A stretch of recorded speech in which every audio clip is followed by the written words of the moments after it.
Bonjour à tous et bienvenue dans ce journal. Voici tout de suite les titres que nous allons développer dans cette édition. Une station de mesure des bruits aériens a été installée sur l'agglomération de Cergy-Pontoise. C'est la 10e du département.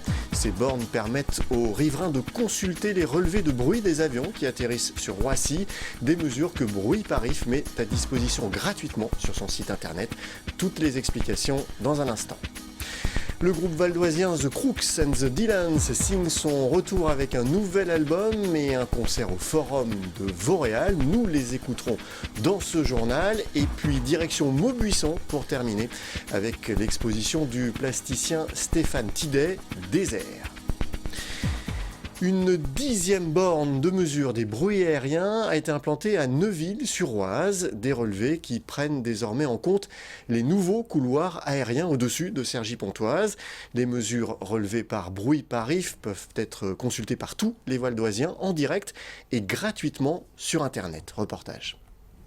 Ce drôle de mât, installé sur la caserne de Neuville-sur-Oise, mesure depuis 2 mois le bruit aérien.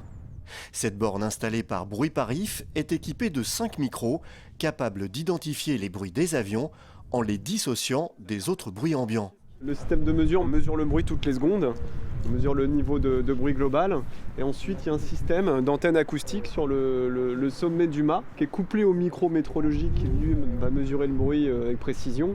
Et cette antenne elle permet de localiser d'où vient le bruit, la direction de provenance, est-ce que ça vient plutôt du ciel, du haut, est-ce que ça vient plutôt du bas, et ça va nous permettre de dissocier en fait le bruit des avions du reste. Cette borne de mesure est la 10e installée dans le Val d'Oise, mais la première sur Cergy-Pontoise. Il faut dire que l'agglomération est de plus en plus survolée par les avions qui atterrissent à Charles de Gaulle depuis 2012 et 2014 avec la modification des plans d'approche de Roissy et la mise en place de nouveaux couloirs aériens. Ils passent plus nombreux, plus bas sur Cergy. J'ai été l'année dernière fortement interpellé par des habitants de Cergy-le-Haut, de Courdimanche, de Neuville, de Cergy-Village ou de Jules-Moutier sur des passages d'avions qu'ils sentaient multipliés. Et j'ai pas voulu qu'on reste sur du ressenti. Et donc en tant que vice-président de Bruit Parif, où je représente le département du Val d'Oise, j'ai demandé à ce qu'on pose une borne dans l'agglomération. Toutes les données collectées par ces bornes sont désormais disponibles en direct et gratuitement pour tous les riverains sur le site de Bruit Parif. Il suffit de cliquer sur la station concernée et de sélectionner le jour et l'heure du bruit entendu pour avoir toutes les informations sur son intensité. On peut aussi réécouter l'événement sonore. Les statistiques par mois et par année sont aussi consultables, ce qui permet d'analyser l'évolution du bruit aérien dans le temps. Un outil désormais à la disposition de tous. Ça va permettre donc de vérifier effectivement que quand on se sent réveillé par un bruit d'avion, quand on sent qu'une journée a été particulièrement bruyante, d'aller vérifier que ce sont bien des avions qui sont passés et que le niveau de bruit était plus ou moins normal par rapport à une moyenne qui peut être considérée comme acceptable, sachant que seul Bruit Parif assure cette gratuité et neutralité de l'information. Bruit Parif et le conseil départemental du Val d'Oise vont poursuivre la cartographie sonore du bruit aérien depuis Cergy-Pontoise jusqu'à Roissy. En 2016, une nouvelle borne a été placée à Beauchamp, en plus de celle de Neuville. Une autre est prévue à Écouen courant 2017 et une dernière dans le nord-est du département, vers Goussainville. En bref, l'agglomération Plaine-Vallée récompensée pour son engagement dans la cohésion de ses forces de sécurité dans le cadre des prix territoriaux créés par la Gazette des communes, une récompense qui salue les initiatives de la collectivité qui a mis en place depuis 2008 un stage de cohésion annuel à destination des forces de sécurité. En 2016, 90 agents avaient participé à cette journée. Allez, on ouvre une page culturelle maintenant. Le groupe de musique valdoisien The Crooks and the Dylans signe son retour avec un nouvel album. Le plus irlandais des groupes français sera sur la scène du Forum de Vauréal ce vendredi pour présenter son nouvel opus qui sortira le même jour. Le groupe nous présente donc son nouveau projet et on en écoute un extrait avec Alexandre Porcu. Là, le premier album, ça fait un moment maintenant qu'on le tourne, donc on avait commencé à avoir 5-6 morceaux bien rodés et on est venu ici au Forum en résidence pendant 4-5 jours pour justement, avant de rentrer en studio, pour composer le reste de l'album. Et en essayant d'avoir quelque chose qui était assez global dans le son et dans l'identité musicale en fait. Ce qu'il n'y avait pas forcément peut-être sur l'album précédent. Il y a plusieurs influences, il y a quelques morceaux qui sont très typés irlandais, mais il y a aussi des morceaux plus rock. Donc on a ouvert d'autres portes, on ne s'est pas cantonné à de l'irlandais, c'est vraiment plus hétéroclite.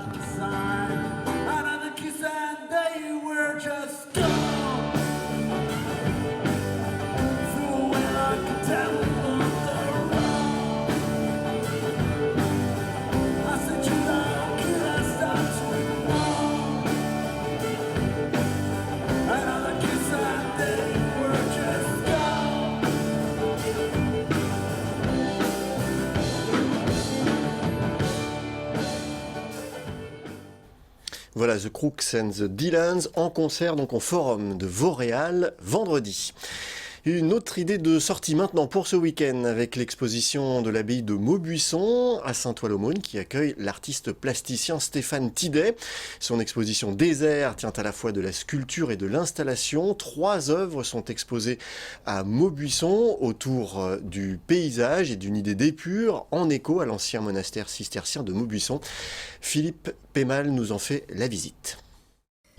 Des pierres qui laissent leur empreinte sur un sol d'argile, c'est l'une des 3 œuvres créées par Stéphane Tidet pour son exposition Désert à l'abbaye de Maubuisson. Inspiré pour cette installation par un lac asséché américain où les rochers se déplacent mystérieusement, cet artiste aime travailler les matériaux bruts et les formes simples.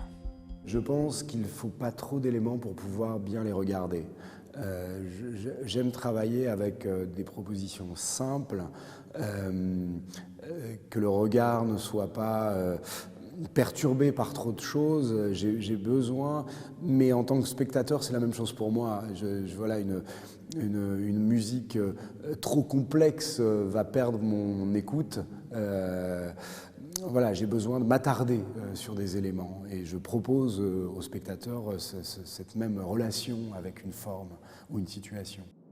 Pour cette exposition, Stéphane Tidet a créé 2 autres œuvres. D'un soleil à l'autre ou dans la pénombre de la salle du parloir, 2 disques de métal retransmettent les fréquences radio du soleil. Un peu plus loin, dans la salle du chapitre, l'artiste plasticien propose un autre univers avec Insomnie, des lits de dortoir traversés de branches de gâtillier, une plante connue des moines pour ses vertus calmantes et anaphrodisiaques. Sombre et poétique, le travail de Stéphane Tidet repose sur une remise en cause permanente de notre réalité quotidienne. Stéphane Tidet a cette particularité de chaque fois se renouveler à travers ses différents projets. Je pense que c'est ça qui l'intéresse, de ne pas être dans une habitude de travail, de ne pas être dans un confort de travail. Donc toujours, il va se mettre en danger. Alors par moments, il aura besoin de faire par lui-même, jouer sur le fait d'être peu ou mal habile sur certaines techniques. Et puis par moment, selon les projets, il a besoin de s'entourer d'une équipe technique très spécifique, très aguerrie. Pour découvrir les différentes installations de Stéphane Tidet, rendez-vous à l'abbaye de Maubuisson jusqu'au 27 août 2017. Voilà, ce journal est terminé. Je vous en rappelle le principal titre. Une station de mesure des bruits aériens a été installée dans l'agglomération de Cergy-Pontoise. C'est la 10e du département. Ces bornes permettent aux riverains de consulter les relevés de bruit des avions qui atterrissent sur Roissy. Des mesures que Bruit Parif met à disposition gratuitement sur son site internet. Merci d'avoir suivi ce journal. N'oubliez pas que l'info continue sur notre site vonews.fr. À demain.